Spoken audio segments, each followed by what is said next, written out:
사람들은 말합니다. 사람이 나라를 버릴 수는 있어도 가족은 버릴 수 없다. 저는 오랫동안 그 말을 믿지 않았습니다. 북조선을 위해 살아왔고 당의 명령에 복종하는 것이 옳다고 배웠습니다.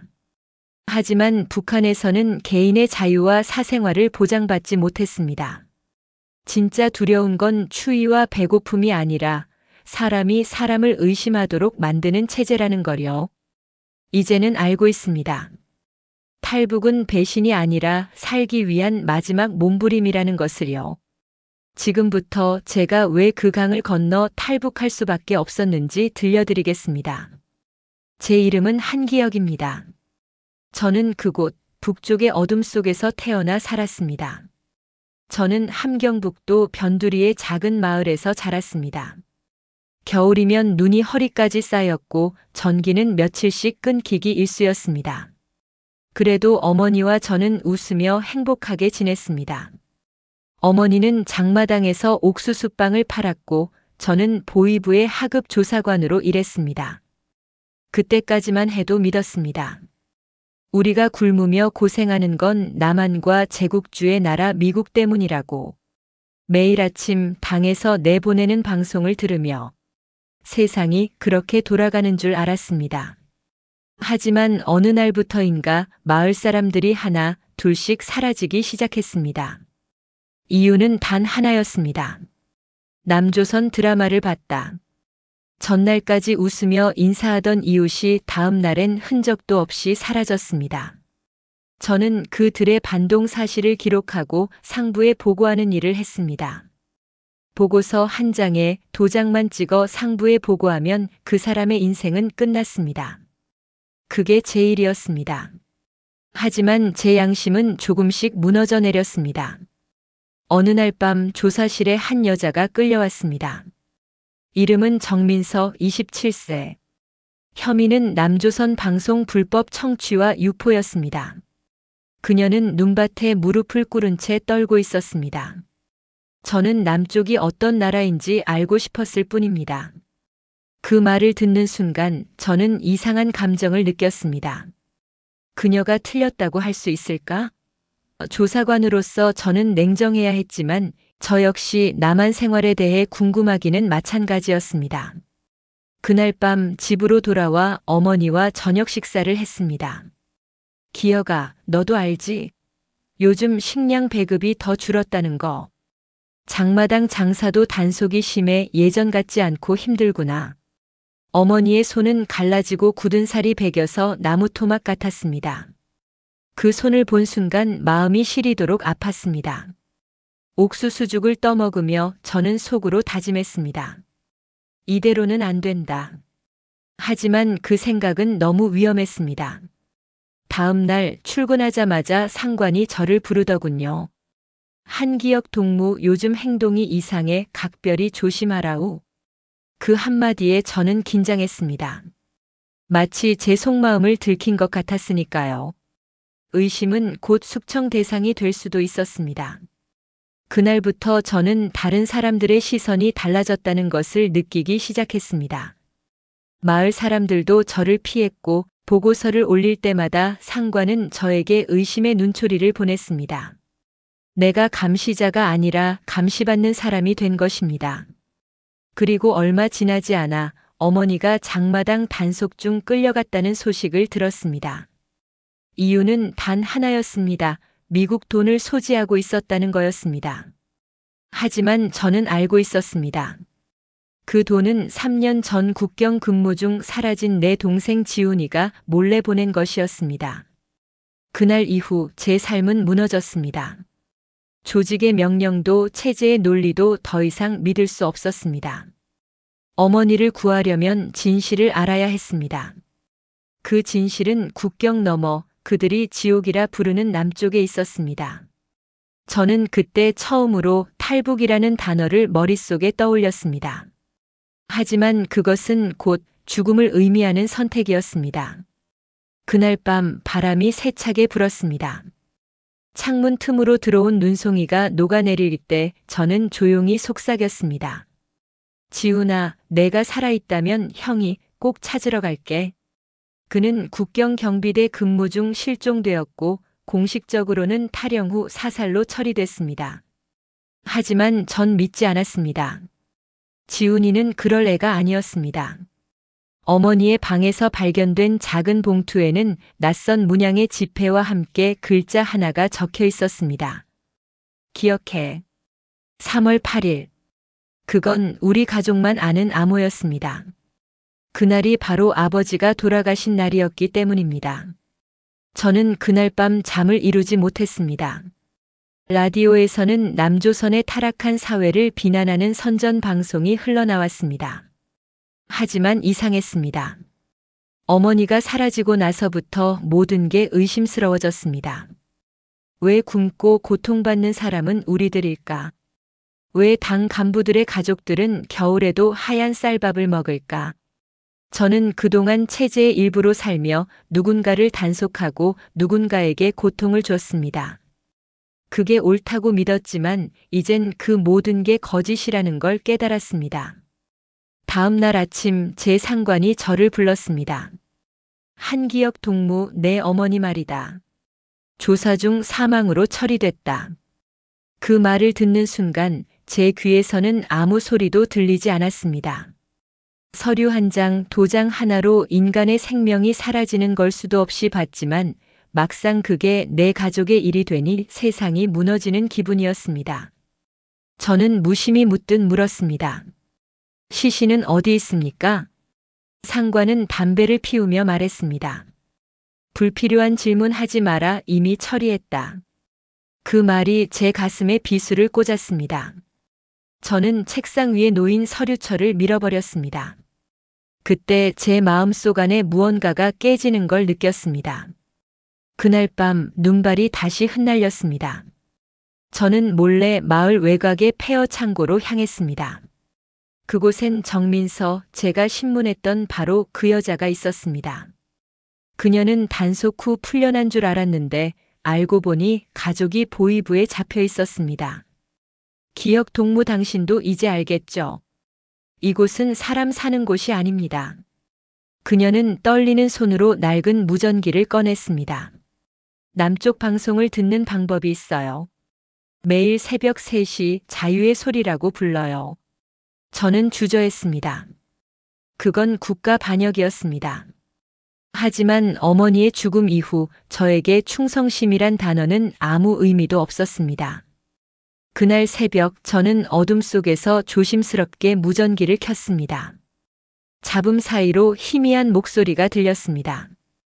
여기는 자유의 소리입니다. 오늘도 북녘의 형제자매들에게 전합니다. 여러분은 혼자가 아닙니다. 처음엔 믿기지 않았습니다. 그 목소리에는 증오가 아니라 따뜻함이 있었습니다. 그런데 그 순간 낯익은 이름이 들렸습니다. 이 방송을 듣고 있을지 모르겠지만 형, 난 지훈이야. 난 남쪽에서 살아있어. 손에서 무전기를 떨어뜨렸습니다. 눈앞이 흐려졌습니다. 그때 알았습니다. 어머니가 감췄던 돈도 그 낯선 지폐도 전부 지훈이 보낸 거였습니다. 그는 탈북에 성공했고 어머니와 저를 구하려고 한 것이었습니다. 하지만 그 돈이 어머니를 죽음으로 몰아넣은 것이었습니다. 저는 벽에 머리를 박으며 울었습니다. 지훈아, 내가 살아있었구나. 그런데 왜 이제야 말했어? 눈물과 피가 뒤섞여 흘러내렸습니다. 그때 결심했습니다. 이곳에 더는 내가 있을 곳이 못 된다. 나는 떠나야 했습니다. 어머니를 위해, 동생을 위해, 그리고 사람답게 살기 위해. 하지만 문제가 있었습니다. 국경으로 가는 길은 이미 폐쇄돼 있었고 모든 출입자 명단엔 제 이름이 올라가 있었습니다. 저는 감시자에서 도망자가 되어버린 상태였습니다. 그날 새벽 창밖에는 눈이 내리고 있었습니다. 저는 조용히 속삭였습니다. 어머니, 지훈아, 기다려요. 제가 반드시 그 강을 건너겠습니다. 그리고 그날 밤 저는 탈출을 위한 모든 걸 준비하기 시작했습니다. 그 길 끝에 무엇이 기다리고 있을지 몰랐습니다. 하지만 한 가지는 분명했습니다. 이대로 살면 나는 이미 죽은 사람입니다. 탈출을 결심한 그날부터 저는 매일 밤 지도를 펼쳐놓고 길을 그렸습니다. 함경북도 회령 인근 두만강 지류는 2월이 되면 얼음이 두껍게 얼어붙습니다. 그때를 틈타서 강을 건너기로 결심했습니다. 문제는 감시였습니다. 보위부의 눈은 어디에나 있었고 제가 움직이는 동선은 이미 파악하고 있었습니다. 저는 낮에는 평소처럼 근무하고 밤마다 폐허가 된 탄광 창고로 숨어들었습니다. 그곳에는 정민서가 있었습니다. 그녀는 탈출 브로커와 연락이 닿았다고 했습니다. 강이 완전히 얼기 전에 움직여야 해요. 사람들은 남쪽을 지옥이라 하지만 적어도 굶지는 않아요. 그녀의 말에 가슴이 저렸습니다. 저는 그녀를 믿기로 했습니다. 하지만 사람을 믿는 게 가장 위험한 일이라는 걸 그땐 몰랐습니다. 탈출 날짜는 3월 5일 새벽 1시. 민서와 저는 군 경계망을 피해 산길을 돌아 강가로 향하기로 했습니다. 그날을 위해 저는 한 달 동안 관공서 창고에서 식량을 조금씩 빼돌렸습니다. 손에 피가 묻어도 상관없었습니다. 어머니의 죽음, 동생의 메시지, 그리고 거짓으로 얼룩진 이 땅. 모든 걸 버리고 가야만 했습니다. 탈출 이틀 전 상관이 저를 불렀습니다. 한기혁 동무 요즘 어디 다니나? 민서라는 여자 혹시 알고 있지? 심장이 멎는 줄 알았습니다. 아닙니다. 조사 이후 본 적 없습니다. 그는 의심스러운 눈빛으로 저를 쳐다보다가 서류를 덮었습니다. 조만간 본부에서 특별 조사가 있을 거다. 내 이름도 올라가 있으니 각오해. 저는 그날 밤 도망쳤습니다. 눈발이 쏟아지는 산길, 숨을 죽이며 달렸습니다. 폐허가 된 탄광 창고에 도착했을 때 민서는 이미 기다리고 있었습니다. 준비됐어요. 오늘 밤이 마지막이에요. 그녀의 손엔 낡은 손전등과 작은 가죽 가방 하나가 들려 있었습니다. 우리는 말없이 눈길을 걸었습니다. 발 아래서 눈 밟는 소리가 뽀드득, 뽀드득 하고 들려왔습니다. 하늘엔 달이 떠 있었고 바람은 날카롭게 귓가를 때렸습니다. 강가에 도착했을 때 저는 잠시 멈췄습니다. 민서 씨, 우리 이 길 정말 괜찮을까요? 그녀는 미소를 지었습니다. 기혁 씨, 이제 와서 무서울 게 뭐가 있어요? 저는 그녀의 눈빛에서 이상한 평온함을 느꼈습니다. 그건 안도도 두려움도 아닌 마치 모든 걸 이미 알고 있는 사람의 눈빛이었습니다. 우리는 얼어붙은 강 위로 발을 내디뎠습니다. 바람은 점점 거세졌고 발밑의 얼음은 미세하게 울렸습니다. 한가운데쯤 갔을 때였습니다. 민서 동무가 멈춰 섰습니다. 기혁 씨, 미안해요. 그 순간 사방에서 손전등 불빛이 켜졌습니다. 멈춰. 움직이면 쏜다. 총성이 강 위를 울렸습니다. 저는 반사적으로 몸을 숙였습니다. 눈 덮인 얼음 위에 피가 튀었습니다. 저는 정신없이 외쳤습니다. 민서 씨, 왜 이런 짓을? 그녀는 울먹이며 말했습니다. 기혁 씨, 나도 어쩔 수 없었어요. 내 가족이 잡혀 있어요. 총성이 다시 울렸습니다. 그녀가 쓰러졌습니다. 저는 얼음 위를 기어가며 그녀를 끌어안았습니다. 민서 동무, 왜 나를 믿게 만들었습니까? 그녀는 마지막 힘을 다해 속삭였습니다. 지훈 씨가 당신을 기다리고 있어요. 남쪽에서요. 그리고 숨이 끊어졌습니다. 그 말이 제 몸을 다시 움직이게 만들었습니다. 저는 총탄을 피해 몸을 던졌습니다. 얼음이 쨍 소리를 내며 갈라졌습니다. 차가운 물속으로 빨려 들어가는 순간 제 눈앞에 동생의 얼굴이 번쩍 스쳤습니다. 지훈아, 기다려라, 형이 간다. 그리고 모든 게 검은 물속으로 사라졌습니다. 중국 땅에 발을 디딘 첫날 밤 저는 평생 처음으로 자유라는 단어를 입 밖으로 내뱉었습니다. 그러나 그 자유는 제게 너무 낯설고 너무 무서운 그림자였습니다. 제가 몸을 숨긴 작은 여관방에는 CCTV가 없다는 말에 안심했지만 창문 밖으로 보이는 붉은 간판의 글씨들이 마치 저를 감시하는 눈처럼 느껴졌습니다. 저는 하루 종일 커튼을 닫고 이불 속에서 떨며 지냈습니다. 그날 밤 인도책으로 불리던 남자가 제게 휴대전화를 하나 건네주었습니다. 이제 며칠만 있으면 남조선으로 갈 수 있습니다. 겁내지 마십시오.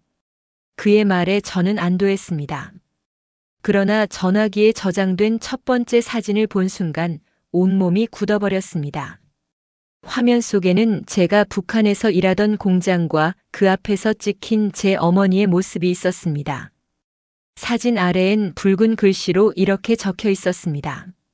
돌아오지 않으면 이 사람은 사라질 것이다. 그제야 깨달았습니다. 저를 도와주던 사람들 중 누군가가 북한과 연결되어 있다는 것을요. 그들은 저를 남조선으로 보내주기 위해서가 아니라 누가 도망치는지, 누가 배신하는지를 감시하기 위해 움직이고 있었습니다.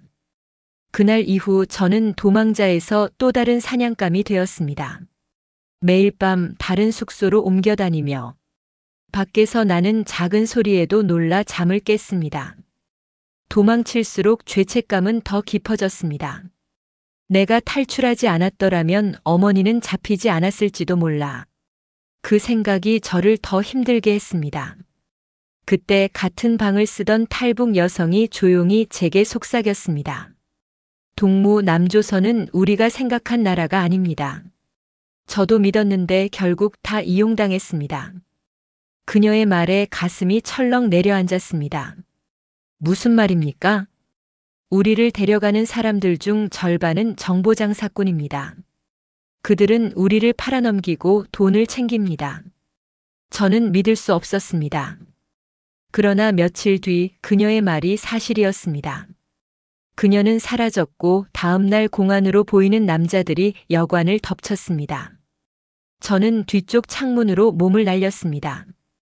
발 뒤꿈치가 유리 조각에 베었지만 멈출 수 없었습니다. 핏자국이 바닥에 길게 번져갔습니다. 골목 끝에서 저를 기다리던 트럭이 있었고 그 안에는 낯익은 얼굴이 앉아 있었습니다. 그는 바로 북한에서 저를 돕던 공장 동료 형이었습니다. 형 여긴 어떻게? 너 같은 놈이 이렇게 살아있는 게 신기하다. 우린 내 덕분에 벌써 2명이 잡혀갔다. 그의 손에는 권총이 들려 있었습니다. 그제야 모든 게 이해가 되었습니다. 제가 탈출을 결심하도록 만든 정보들, 거짓 뉴스, 그리고 위조된 남조선 영상. 그 모든 것이 북한이 꾸며낸 함정이었습니다. 저 같은 사람을 유인해내고 누가 남쪽에 동조했는지를 밝혀내기 위한 심리전의 일부였던 겁니다. 형, 그럼 그날 공장 안에서 나한테 했던 말들 다 거짓이었습니까? 거짓이 아니었지. 하지만 너도 알잖아. 선택하지 않으면 살아남을 수 없다는 걸. 그의 눈에는 눈물이 맺혀 있었습니다. 그는 총구를 내리지 않았습니다. 하지만 손이 떨리고 있었습니다. 그때 멀리서 공안들이 달려오고 있었습니다. 형은 마지막으로 제게 이렇게 말했습니다. 가라 하지만 기억해.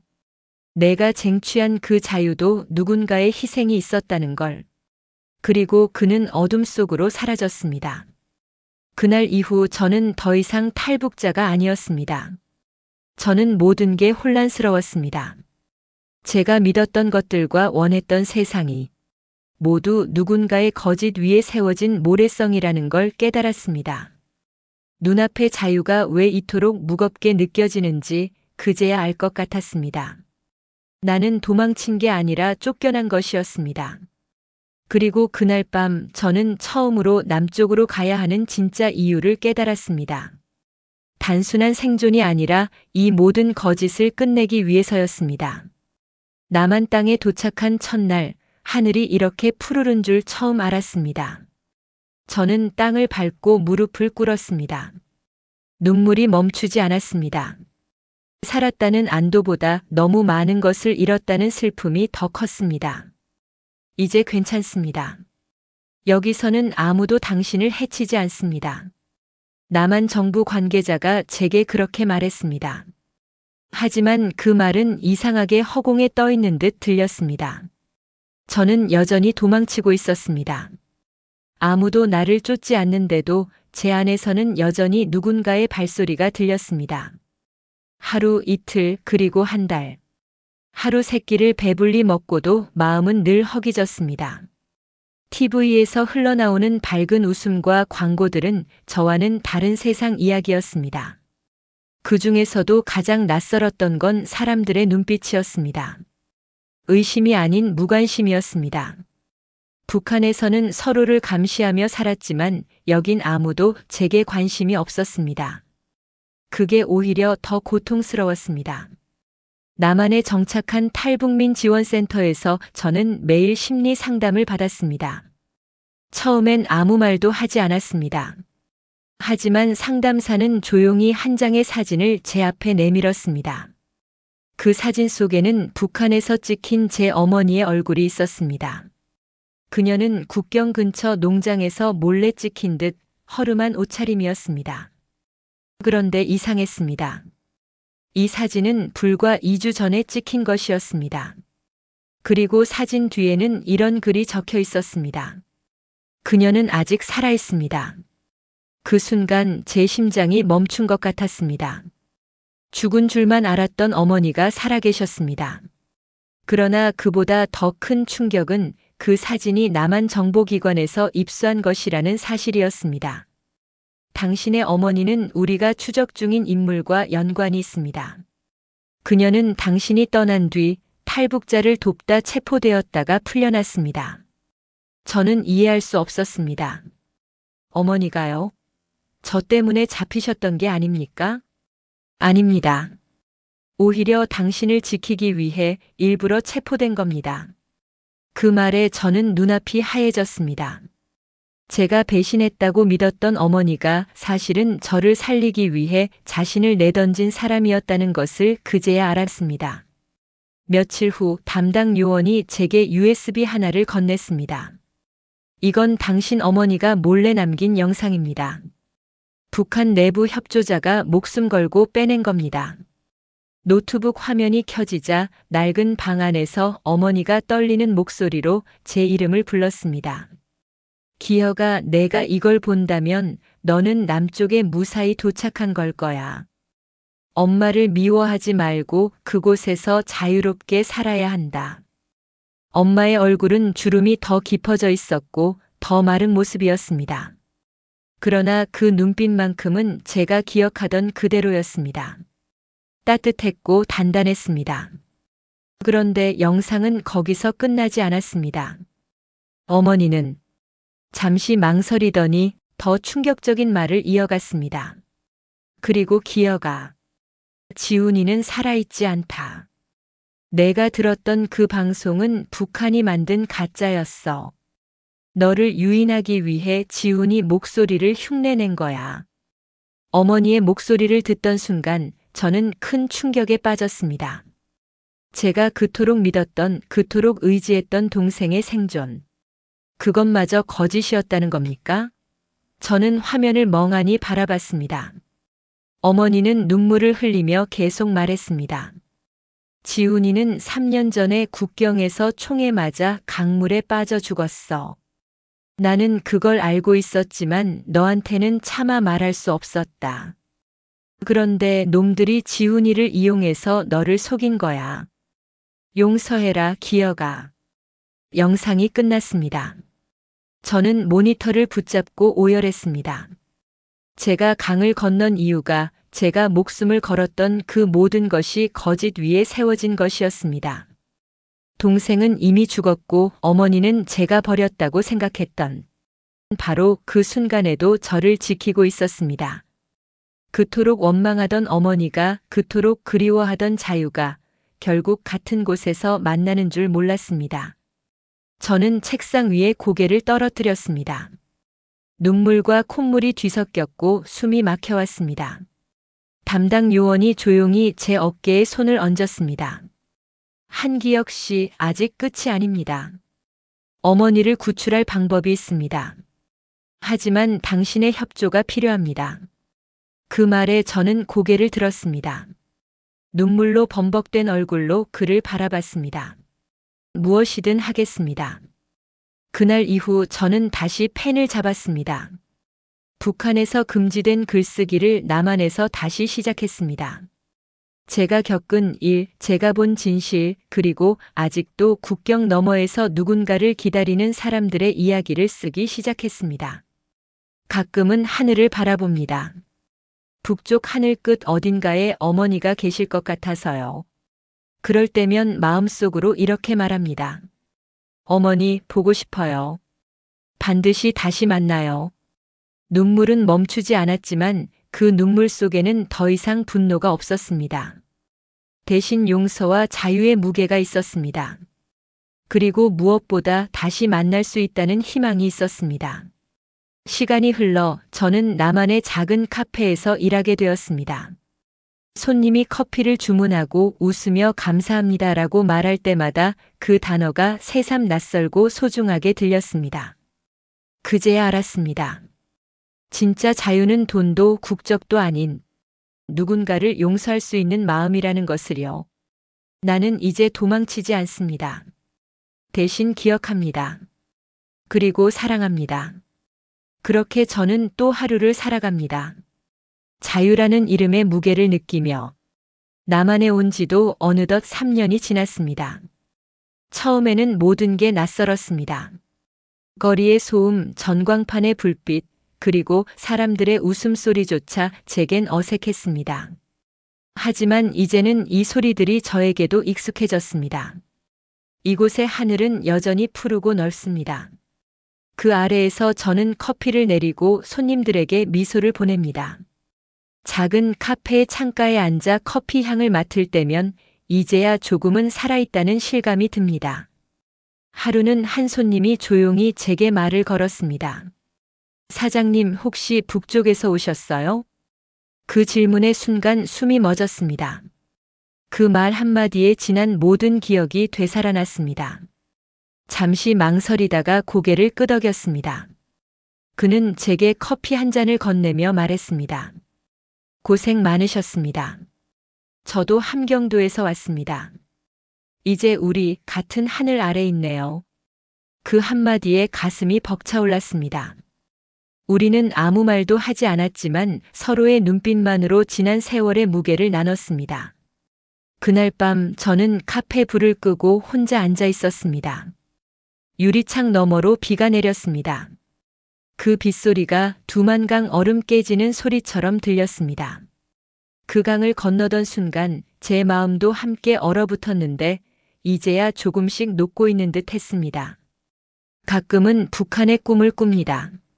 눈 내리는 골목에서 어머니가 저를 부릅니다. 기혁아, 밥 먹자. 그 목소리가 너무 생생해서 눈을 뜨면 순간 여기가 어딘지 헷갈립니다. 하지만 이제는 눈을 감지 않습니다. 꿈속의 어머니를 향해 웃으며 인사합니다. 저는 잘 있습니다. 당신이 지켜준 자유 속에서 오늘도 살아갑니다. 그 말을 하면서 문득 깨닫습니다. 나는 탈북자가 아닙니다. 남한에서 만난 사람들은 종종 묻습니다. 그곳의 삶은 어땠나요? 그럴 때마다 저는 잠시 생각에 잠깁니다. 그리고 이렇게 대답합니다. 그곳에도 사랑이 있었고 눈물도 있었습니다. 다만 자유가 없었을 뿐입니다. 그 말을 하고 나면 상대는 조용히 고개를 끄덕입니다. 그리고 그들의 눈빛 속에서 이 땅의 사람들도 저와 다르지 않다는 걸 느낍니다. 모두가 무언가로부터 도망치거나 무언가를 찾아 헤매며 살아가니까요. 요즘 저는 글을 씁니다. 국경을 넘어온 사람들의 이야기, 그들의 두려움과 용기, 그리고 다시 살아가는 법에 대해서요. 처음엔 누가 읽을까 싶었는데 어느 날 한 통의 메일이 도착했습니다. 당신의 글을 읽고 울었습니다. 어쩌면 저는 누군가에게 희망의 다리가 되고 있는지도 모릅니다. 그리고 바로 어제 정부 관계자로부터 연락이 왔습니다. 한기혁 씨, 어머니 구출 작전이 곧 시작됩니다. 3개월 안에 결과가 나올 겁니다. 그 말을 듣는 순간 저는 바닥에 주저앉았습니다. 3년을 기다렸습니다. 매일 밤 어머니를 그리워하며 제가 할 수 있는 일이 없다는 무력감에 시달렸습니다. 하지만 이제 희망이 보입니다. 오늘도 카페 문을 닫으며 하늘을 올려다봅니다. 별 하나가 유난히 밝습니다. 그 별이 어머니 같아 눈물이 납니다. 하지만 그 눈물은 이제 슬픔의 눈물이 아닙니다. 어머니, 저는 이제 괜찮습니다.